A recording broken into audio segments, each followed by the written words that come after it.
Here we are, James, back again for another version of the Do More Good podcast. It's episode 106, and we're looking at the Scottish Fundraising Conference, which is coming up very soon. Really We are, excited. we are indeed. It's very exciting. I feel there's going to be a theme of this episode, which is just we're missing out. That Yes. we can't be there in Scotland for the next few days, which is a real shame because as you were just talking to our guest about, it's firmly part of our calendar. It feels like an event that we go to every year and really look forward to. So that's a real shame. And then secondly, on a more personal level, I was quite jealous because you sent me so many videos and photos of yourself by the pool over the past week that it was sickening as the weather has been so terrible here in Oh, South London. I know. It is terrible at the moment. As we were just saying, it's absolutely pouring down outside. But yeah, I was very lucky that the past weekend, the children went away with their grandparents for a couple of weeks. So the grandparents have been looking after them, which gave my wife and I a few days to kind of go away, relax, and we flew over to Ibiza for just a bit of a total sunshine and chill, and it was absolutely amazing. Feel like I got some thoughts in place and just had that time away. So yeah, it was good. And I know I apologize now, you weren't the only one, you'll be pleased to know, who were getting photos of me lying on a sun lounger relaxing. So yeah, it was really good. But you're off soon, aren't you? Yes, so I am off on Saturday morning.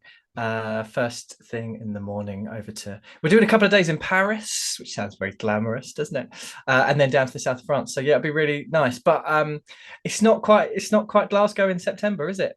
No, it's So not. I know. As you just touched on, I think it's become a bit of a fixture, and Gary and the whole organising committee of the Scottish Fundraising Conference they just really know how to put together a brilliant conference. And actually, I think we'll both agree on this, and I'm sure our guest would agree as well, that it's probably one of the best, friendliest, most upbeat conferences. I think every time that we've been, I know that you went on your own actually last year, didn't you? yeah. Because I couldn't make it, but yeah, it's always just such a positive experience. So we'll come into that a little bit more. But I got some feedback from a friend of the show yesterday actually.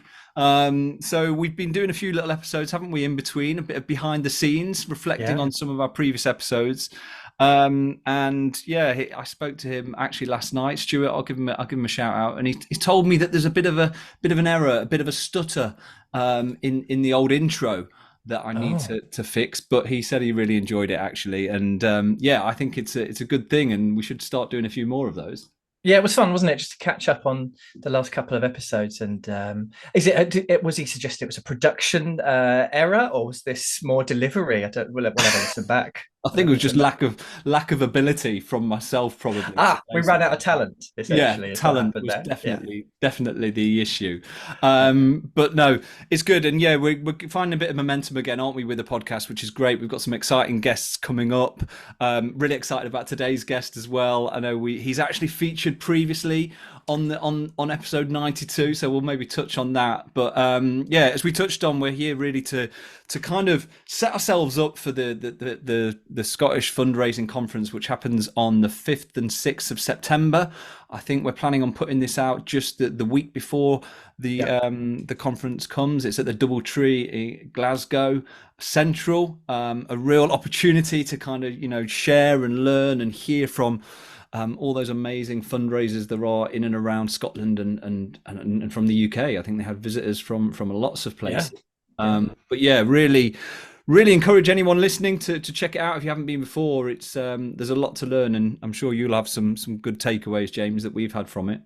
Yeah, yeah, I always really enjoy it. Like you say, it's just really friendly.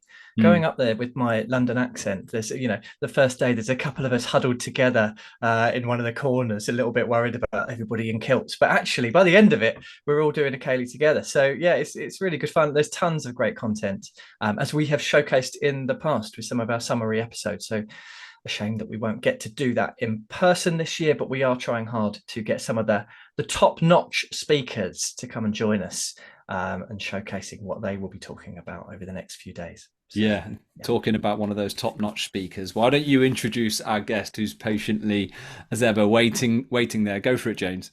Okay. So to reduce our FOMO from the Scottish Fundraising Conference, we have got a BDIF, a big deal in fundraising, from north of the border to join us for a chat through a career which has led him to hosting a masterclass at this year's event. Not only was our guest until recently the CEO of the Superpower Agency, providing workshops and creative programs to get young people excited about writing, and not only is our guest the founder of B&G, a consultancy focused on storytelling, creativity, and organizational development. Not only was our guest the chief executive of 826 National and network of organizations across the United States, the recipient of the 2016 News Corp Community Hero Award, a fellow of the Pahara Aspen Institute, and is currently shortlisted for Professional Senior Leader of the Year by the Black Scottish Awards. With a story of his own, which starts in Harlem, New York City, via Connecticut and Chicago to his adopted home of Edinburgh. Not only all that, Kenneth, but he is hosting the Scottish Fundraising Awards this week. When I mentioned, a genuine story, when I mentioned I was interviewing this man tonight, I had people tell me in all caps that they loved him. It is a pleasure to welcome Gerald Richards to the Do More Good podcast. Oh, thank you both for having me. This is great. I can I take you everywhere with me? Introductions, please. Like hype guys at the front. I know, come on. Come everywhere with me. That'd be fantastic. Thank you very much. I'm glad to be here. Amazing, Gerald. Thank you so much. Like it's it is great to have you, and I think your energy from last year, once someone's experienced that energy, they will always remember you. And obviously you've got a massive gig coming up in the next few weeks. Well, actually it'll be next few days by the time this is released. Obviously, as we touched on at the Scottish Fundraising Awards, and as we said, we did speak to you after the Scottish Fundraising Awards last year. It was episode 92 at 1 hour and 9 minutes to be precise. Okay. After you just got off stage after hosting the awards, and you said in that episode that fundraisers are not celebrated enough for the work that we do, and how important that is for you is that we celebrate the achievements of those that work in the fundraising profession. And just really wanted to start there with you, Gerald. Like, if you can talk to us about why maybe you referred to that and how you can see us celebrating the achievements of fundraisers as we go forward. Yeah, I started out as a fundraiser in nonprofit. I mean, in nonprofit, my nonprofit jobs, I'm going to say about 30 years ago, which dating me. And so fundraising is always near and dear to my heart. And I think, the engine that drives a lot of nonprofits and the work that we can do and the work we can do with young people or whoever our constituents are, stakeholders are, is all driven by fundraising, right? You need the funds to be able to make the organizations run and to work. And I think usually I always find most people find that when you ask them about fundraising, they don't think of it as a job. And I'm like, you need fundraising as a job and a hard job. And it's a skilled job and one that people train to do, and you get the experience in doing it and you become really successful at it. And I think we don't give enough credit and kudos to fundraisers. So the fundraising awards at the conference is great. I referred to it, I think, that night as the Oscars of fundraising. And it really does feel that way, and it should be, because people are doing such valuable and amazing work across the country, and it should be celebrated. Yeah, and those awards are brilliant. I remember being in the room last year. Some really heartfelt speeches were given afterwards. It was just post-COVID, so everyone was back in the room celebrating again. It felt amazing to be there. And then we touched on this just before we started recording, but we also recorded your business partner Ben at the bar after the awards, where he gave possibly the finest answer to one of our cards that we like to hand out at awards or conferences. People pick one and then they answer the card, and it was what's the worst job you've ever had? And his involved cutting the toenails of an elderly gentleman in a hospital. And it was just a wonderful moment in a journalist's career, and it will never be topped, really. But wonderful stuff. He's a great person to work with. I've known Ben for it's been about 10 years since he started an organization in South London, actually, called the Ministry of Stories. And there's a lot like 826, inspired by 826 and the Superpower Agency. So there's a natural affinity for us as people who run organizations and who fundraise to sort of get together. And sort of the business we started sort of is a product of that sort of shared experience that we both had. Makes a Amazing. lot of sense. Gerald, we'd like to go back to the start, as a lot of podcasts do these days, and kind of find out what led our guests to kind of being in the position that they are.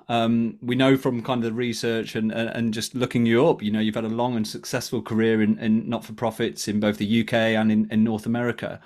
Just wondered if you can go back to that start and maybe describe what set you on that path working in the sector. Oh, I fell into, and I think a lot of people do fall into fundraising. 100%. I fell into fundraising. I was a program manager at and this is going to be fun, a psychiatry research project. And we were, the leader of the time, my boss at the time, wanted to put in a grant for a government grant, right? So my first grant ever submitted was this government grant. And, US government grants are behemoths. And there's like hundreds of pages of like research that goes into it. And the grant proposal and the budget is like 5 pages of interlocking Excel spreadsheets that you have to make sure all correspond.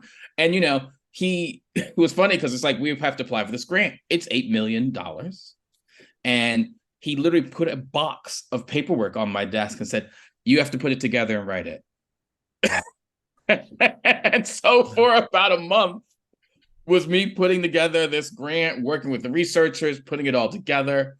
And at the end, I submitted it. I'd called up because I'd never done it before. So I was calling up the person at it was the NIH, the National Institutes of Health in the US. And I'm calling up the woman, I will call her Gloria because I can't remember her name anymore.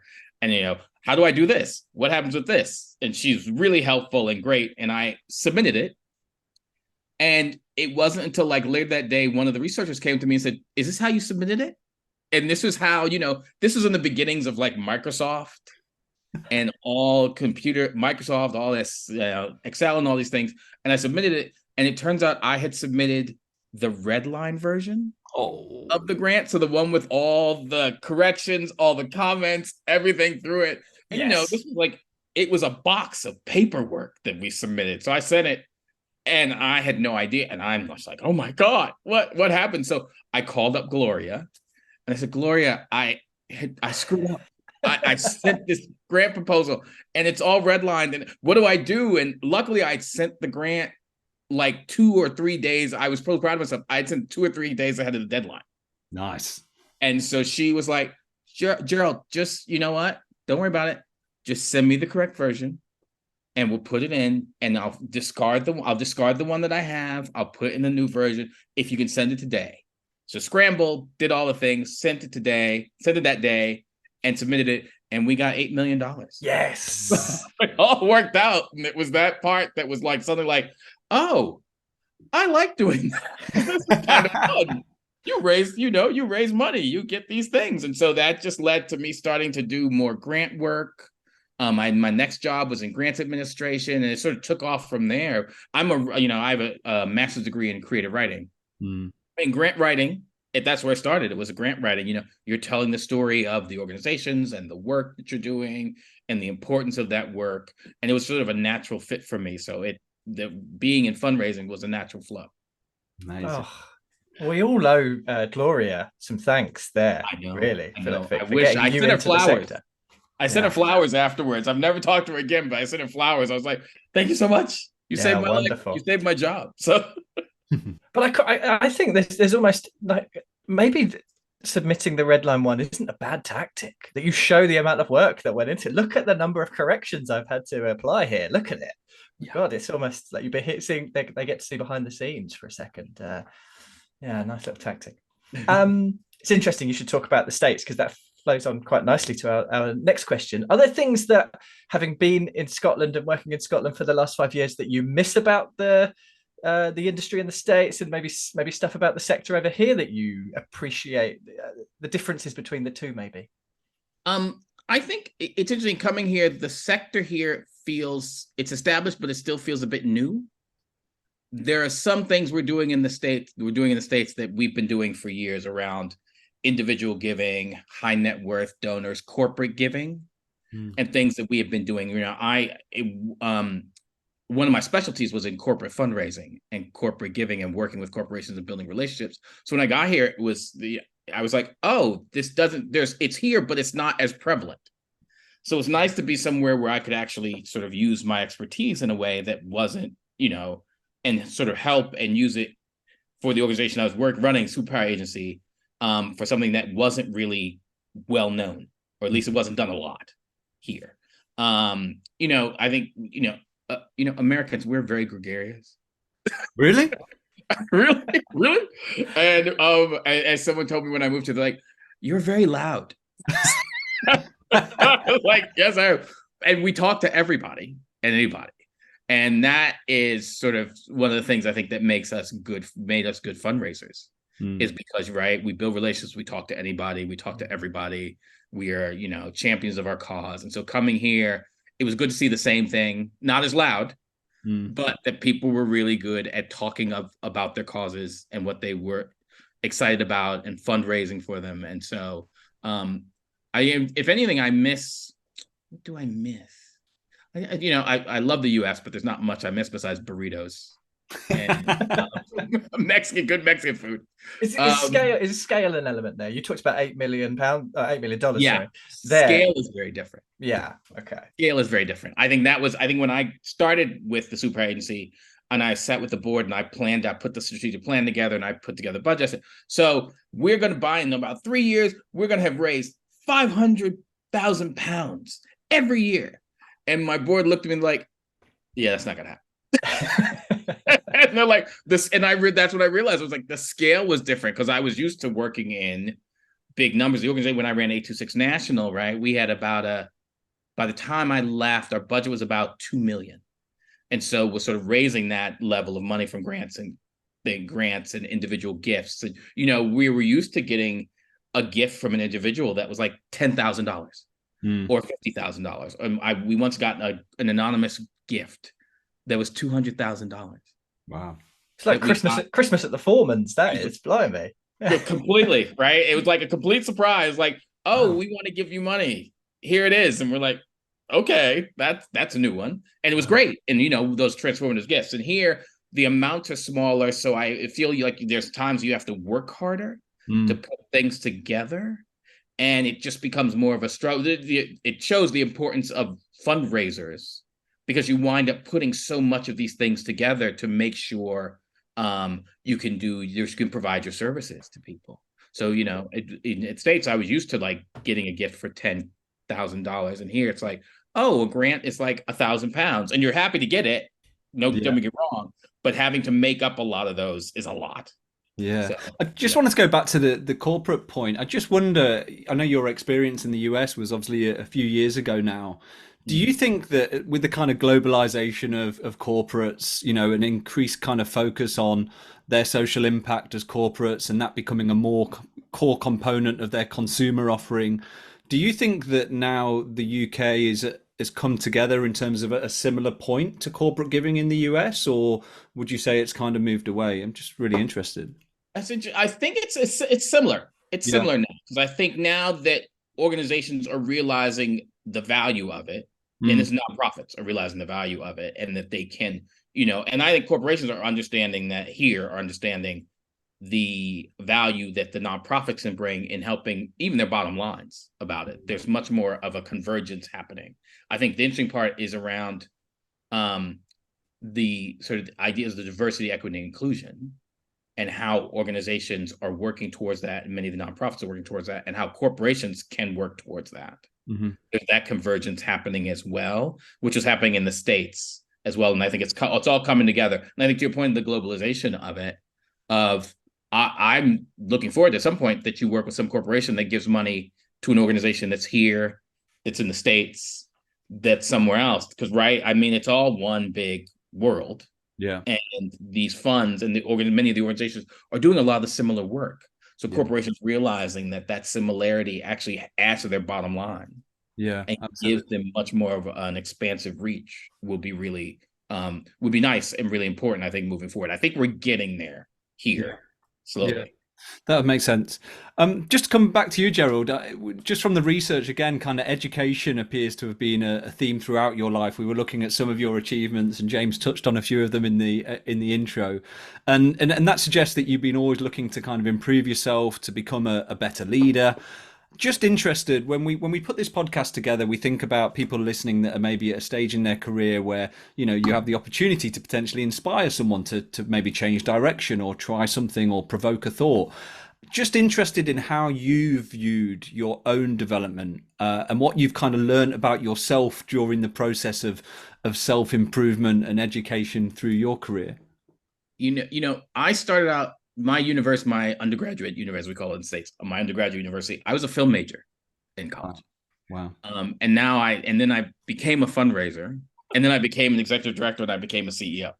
That was not the choice, right? That was not. I literally thought I was going to make movies and write movies, and I was going to be in Hollywood. I was in Hollywood for about 2 years before I realized I couldn't stand it, and I left. Right. So, the thing is, I think when I tell people, and I tell the young people that we work with all the time, is that the path isn't linear, right? And that you sort of open yourself up to different experiences and different opportunities. And that's how I always felt, was sort of like every job was a chance to learn and a chance to grow and a chance to experience new opportunities. So I get in a job and I'd be a program coordinator. And then I'm like, what else can I learn from this job?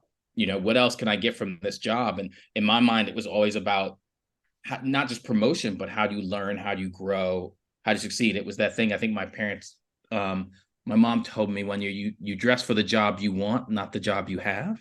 Mm-hmm. And so it took that to heart as like, okay, if I want to be here, then what do I need to do to get there? And so it was always sort of like these experiences, and every job became a new experience and a new way to sort of see the world and a new way to learn. And now I guess with becoming an executive director and the CEO, I fell into becoming executive director. I was a director of development in an organization, and I wound up, my boss, got let go of. And I suddenly was the interim executive director. And I was like, oh, that's not where I expected to be. Plot twist. Complete plot twist, right? Any good movie. And then suddenly it was like, oh, well, I'm an executive director now. What do I need to do? And so you learn that, and I sort of got to that. And it was always also professional development was always really important to me. So, and I think should be important to everybody. And I think I'm always telling people, don't just go to work, take advantage of the professional development of learning more and doing more, because you never know where you're going to wind up. And it's always different. Like now I've left Super Agency, and we started this consulting, B&G, we started a consulting business. And this is a whole new thing to me, to be a business owner. Right, to suddenly be my own boss and to be a business owner, and it's all new to me. And so I'm learning now what that means and how time management actually. Like, you mean I can't sit around all day and eat chocolate? Oh, I have to actually do some stuff. Okay, great. So that's learning. That's a learning curve for me. Yeah. Just to go back a chapter, you made the move to Scotland in 2018. And joined the Superpower Agency. Can you just tell us about that and the need that you identified there? So I was running 826 National at the time. I'd been the CEO for 826 National for about 7 years, and I had gotten to the point where I was like, I think I've done everything I wanted to do, and everything that I should move on and let someone else take the reins of that organization. And at a time, the founder of the Superpower Agency had come over and done training with us, because 826 National and that model has spawned organizations in 17 different countries. So there's a whole network of creative writing organizations in like 17 countries around the world. And she'd come over from Scotland and had done the training with us to bring it back. And then said, oh, I'll be back in touch with you when I've raised money to be able to bring this and start this up in Scotland. And it was the type of thing we had at H6 we'd heard before, that people were always like, oh yeah, you'll come back. You'll come back. Okay, we'll see what happens. A year later, she came back and she was like, can you come and do a training for our new volunteers and people in Scotland and sort of get people excited about it? And I, having never been to Scotland before, I've been to the UK many times, I've been to England a lot, and I've been to Ireland, but I'd never been to Scotland. So I was like, oh, this is great. I'm going. Always wanted to go to Scotland. This is fantastic. And we came over and trained. And at the time, I'd already decided. We trained the volunteers and the people. And at the time I'd already decided I was leaving 826. So I was just waiting, I was riding out my last couple months, and got here and did the training for the team and the people. And at the time they're like, we can't find someone to run this. No one is crazy enough to leave their job to do a startup organization that no one really knew anything about. And I was like, I'm not crazy. I'll do it. And I'd always wanted to live overseas. So it was a perfect opportunity for me to like, oh, this is a great opportunity. And so came over 2018 to start, we started our first school, Leith Academy, and we did our first two books. Our first book was a guidebook for Leith. And the second one was a children's book. And it was really sort of, my passion has always been making sure young people succeed. Mm-hmm. Especially young people from disadvantaged backgrounds, low income backgrounds, because I was one of those kids. That was how I grew. I grew up in Harlem. And so we grew up, and I had that opportunity from a nonprofit that I was part of that helped me get in my first scholarship to private school in high school, junior high school, and high school. And so I've always been passionate about education for young people. And I just came and I was like, oh my God, this is so necessary. It's so needed. And people don't really think about writing.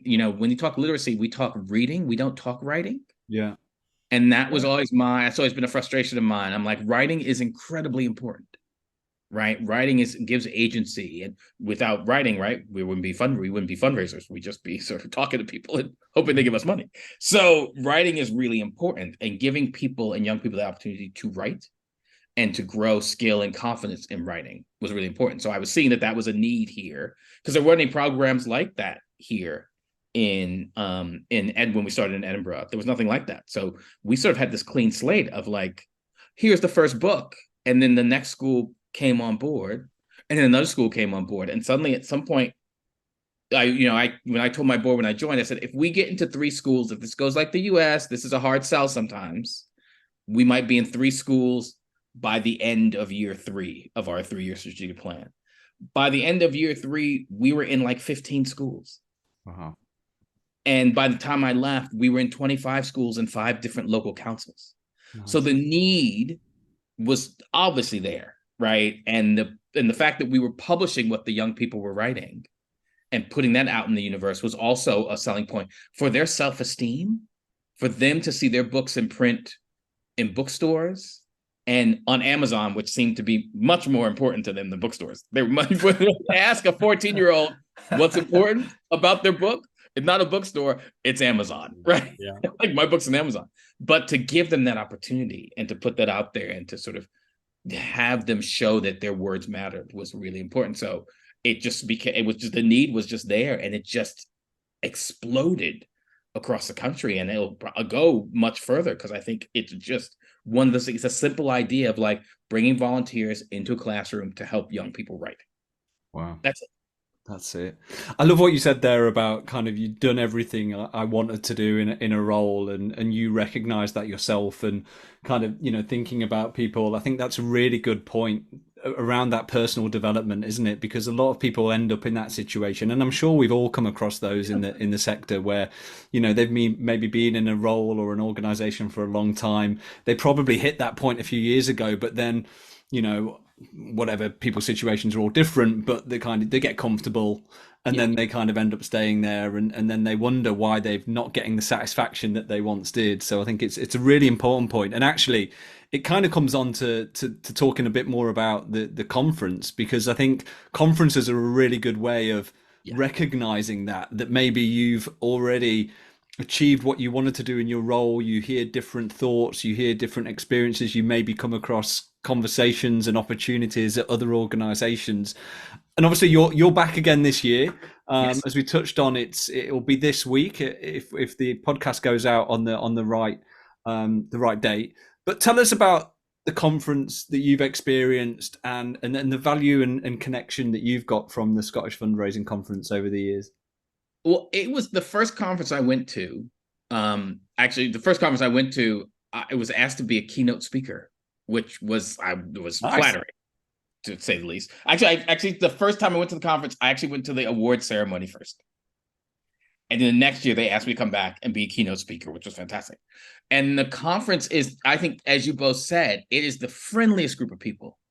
It is the most nurturing, welcoming community of human beings. And I love a good conference. I'm a conference person. I go to conferences. At one point, when I left my last job, I had like 53 badges from different conferences I'd gone to in 7 years.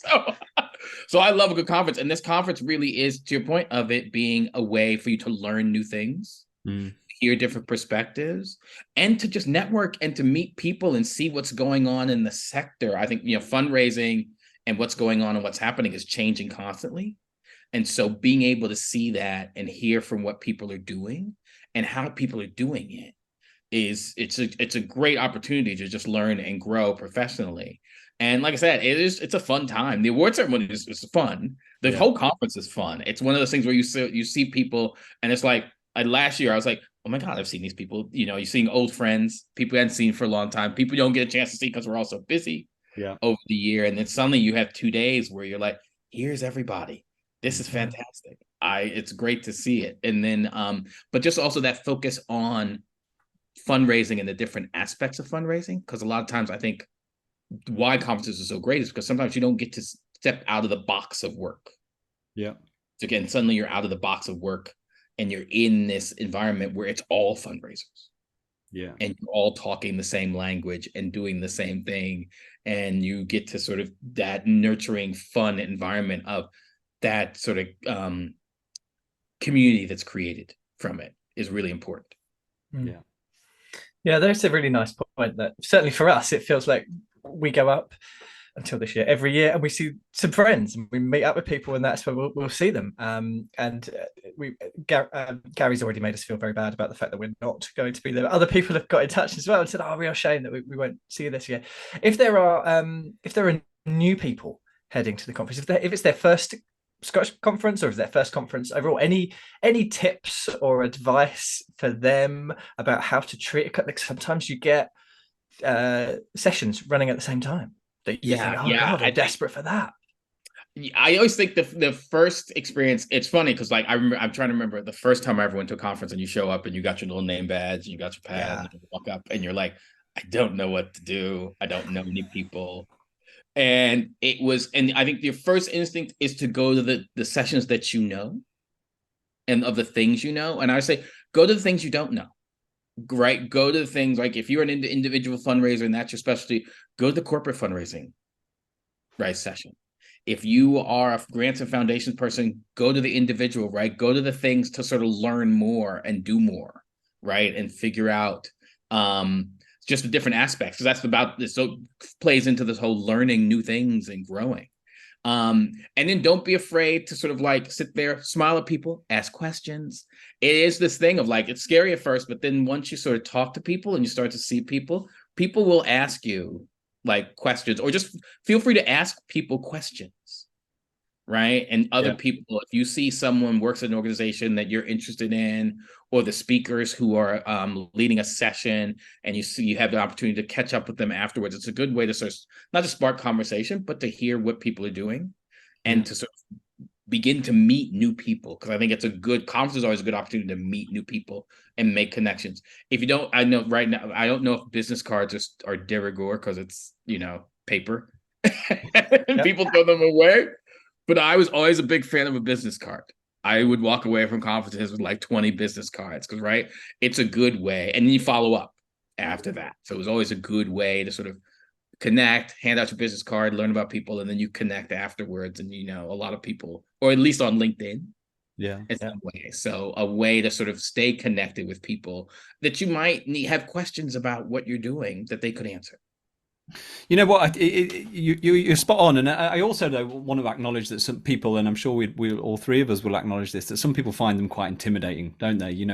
They may be introverted, and it might surprise a few people, but I think we all have those kind of tendencies and questions at times. And just from my own experience, I was invited to an event a few weeks ago, and I didn't know anyone else was going. I was going along on my own. It was a private kind of event in central London, and I thought, I'm going to have to go along to this thing, and I'm going to have to speak to people that I just don't know, and I'm going to have to approach people. And I actually just kind of went online and Googled a few things about just to remind myself. And like one of the principles that I remember that I took with me was just looking at actually people and how they're standing. If someone's standing face to face, they're having a bit of a closed conversation, and that might not be the one to go and talk to. But actually, just looking at the people in the room that were kind of standing sideways on and maybe having a conversation, it was more of a welcoming. And that tip alone, I would say, just think about that when you go. And actually, when you find that you ask people that first question or you introduce yourself, 99.9% of those people have been too afraid to do that themselves, and Yes. they will absolutely embrace it. So you may be an introvert, you may find these things challenging, but just challenge yourself a little bit to go and have that conversation. And I think hopefully people will surprise themselves.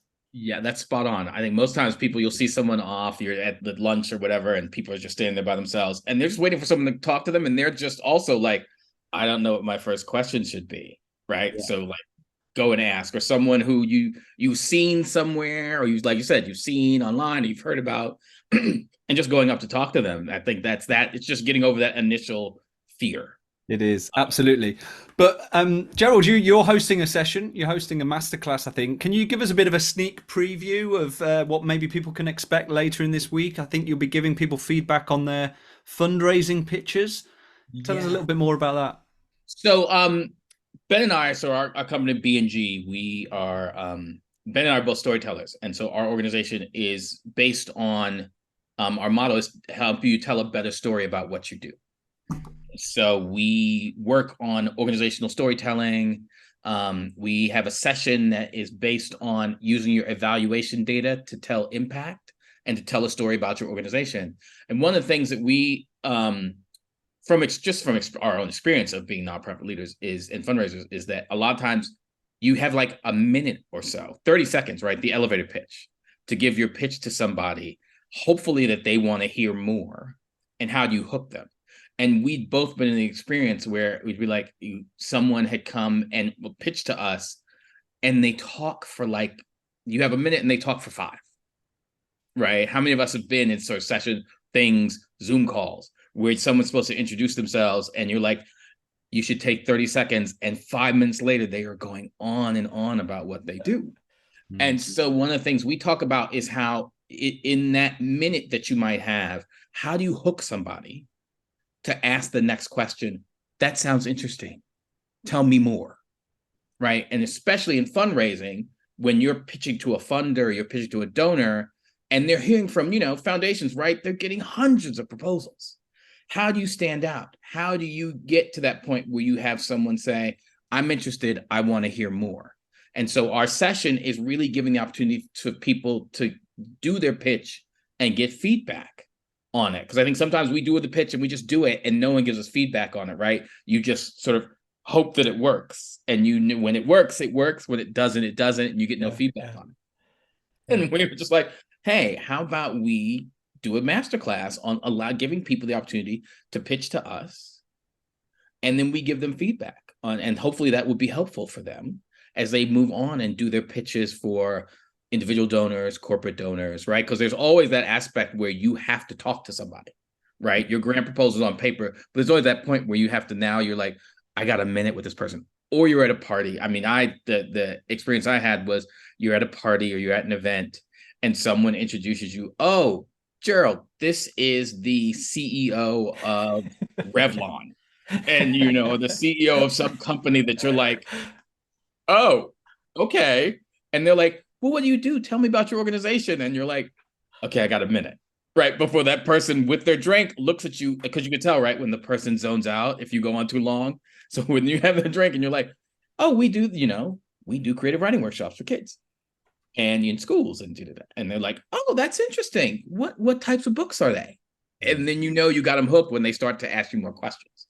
But the worst thing you want to do is what winds up happening for many people is when you ask them what they do, they suddenly start to give you the whole spiel on every program they do and everything they do. And I'm like, that comes later. The first part is, how do you get someone to tell them about what the mission of your organization is and what it is, why it's important? So we're hoping with the pitch is the exercise that gives people the opportunity to hone that ability. That sounds good. Yeah. Talking of standing out, certainly last year you stood out because the outfit was on point. It was an incredible outfit, and we that did come up in the episode 92. Have you got your outfit sorted for this year? Will people be coming up to you and asking about where you got it from? I do. Well, we hopefully they do. I don't think I could top the kilt. It was good. The Highlander it strong kilt outfit. Yeah. A friend of mine was like, you have to wear it again, but I'm like, you can't wear the same outfit. The host an award ceremony. So I've got there's not a kilt this time. I've decided not to do kilt, but I'm hoping people will be very impressed with the outfit. It's tuxedo. It's nice. I believe it's champagne colored. We'll see what happens. Oh, yes. We'll see. Because you will be center stage. You'll be center stage for the awards. There's a considerable amount of pressure on being on stage, and for the awards, mainly, as I would find, not crying when the nominees are announced and people come up and do their speeches. How do you handle that? Oh my God, it's so great. I think for me, it's like imagining like what it would be like at the Oscars, right? Of someone is coming up, you read it, you're hosting it, and you're reading these nominations of these amazing organizations that are doing phenomenal work, and somehow the judges have picked one to win. And there is one point, there was a woman, she came up and she was crying, and I was like, "You're gonna make me cry. You can't cry. We gotta stop crying." Right? We gotta stop crying. We can't cry. But it is just I think it's the part of it's adrenaline, right? Part of it is just the being around these amazing people who it's a receptive audience, right? Everyone is there, wants everyone to win. Yeah. Right? And they want to just sit there and applaud for everyone because they're all doing such great work. So it really is, it's almost, there's a point where the nerve-wracking part is figuring out what the monologue is, which what the beginning part is to start the conversation, and to start the award show. And then it sort of moves on. It's great because people, and if you get a receptive when they come up and they win and they're excited, then you're excited. And that was really good. You got up there and they're just like, "Oh my God, I won." And I'm like, "Yes, you did. This is great." So it's fun in that way. And it just sort of builds on that. So by the end, I mean, after I think I talked to you and we had a drink, I went back to my hotel room. I was exhausted. Yeah. I was exhausted. But it's such a fun experience. I love it. I'm so glad that they asked me to come back to host again. That's amazing. And so, yeah, if you are listening to this, make sure you go along and see Gerald host the awards. I'm sure people won't be disappointed when they go. Gerald, just wanted to, as we kind of start wrapping it up, I just wanted to talk a little bit about your organisation in terms of B&G, the consultancy. You've talked to us there about your masterclass, and obviously you and Ben have a lot of experience in fundraising leadership. You've been there and done it. You've wore the salmon tuxedo. But tell us a little bit about how you're helping organizations at the moment in terms of your kind of day-to-day work at the consultancy. A lot of our work is sort of giving organizations, nonprofit leaders, and people the opportunity to sort of talk to people who've been, to your point, been there and done that, right? Our job, what we believe, is to use our experience to help other people. I think one of the things when we started the consultancy was we didn't want people to go through all the things we had to go through. All the mistakes. All the mistakes, all the pain, all of the thing. And we're like, how do we help people just not have to navigate that? And many times in nonprofit, in the world, especially if you're a leader, you tend to do that stuff alone, right? With that adage, it's lonely at the top, is true, right? Because you don't have people to talk to. And so having the opportunity to talk to Ben and I, who've done this work, but also to share ideas. And so we started out with, because as you do, we started a business and then the pandemic hit, right? And so we wind up having to pivot to teaching classes online. And our first online workshop was Telling Your Story with Impact, which was about using your impact data to tell your organizational story. And we didn't think we'd have a lot of uptake on it. And it was a full house. Our classes are usually small. They're about 15 people. Since that first class, we've expanded to teaching. We do a corporate fundraising workshop. We just started one on succession planning. And now we've worked with about 2,000 different nonprofit organizations just in those online classes. And it really is giving leaders a chance to meet with each other, to hear different perspectives, to talk to each other. And then our work is sort of branched out from that of building. We do audience engagement work.